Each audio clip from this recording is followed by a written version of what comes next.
Workers stopped at one of the biggest developments in the country after an asbestos discovery, which the union says is a risk to both workers and the public. The $6 billion development of Barangaroo on Sydney Harbour is supposed to turn a deserted wasteland into a thriving metropolis. After years of legal wrangling, construction finally got underway last October. But yesterday, workers abruptly downed tools after asbestos was uncovered during excavation.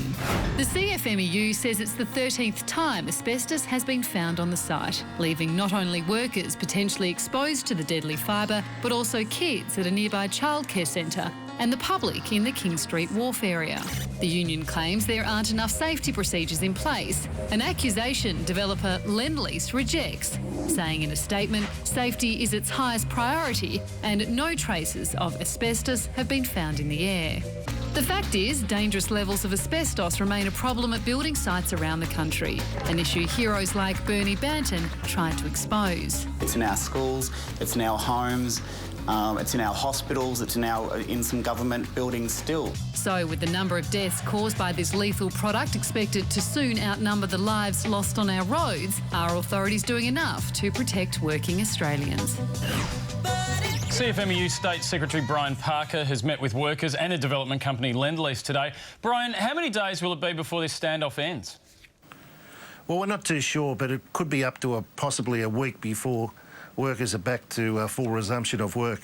Lendlease has come out and said they don't think there's any asbestos in the air. You guys have claimed that it could have blown over near King Street Wharf, even over a nearby childcare centre. How worried should we be? I mean, if that is the case, that is extremely worrying. Oh, we should be very worried, all right. There's been 15 test pits that have been tested, and out of the 15, we've come back with positive results of 12.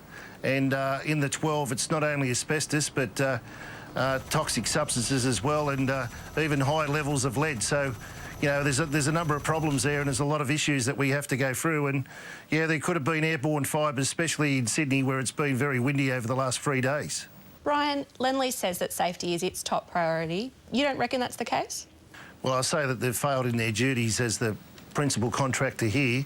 I mean, obviously, 150 workers voting unanimously on the job to stop work until such time as that we've got proper procedures in place and no more exposure to workers or the public or the childcare centre, I think is an absolute priority. So, you know, they've got it wrong here, that's for sure. Now, asbestos is not a new problem, and we know that just one fibre can kill you. I mean, why hasn't more been done to ensure that people aren't exposed to it?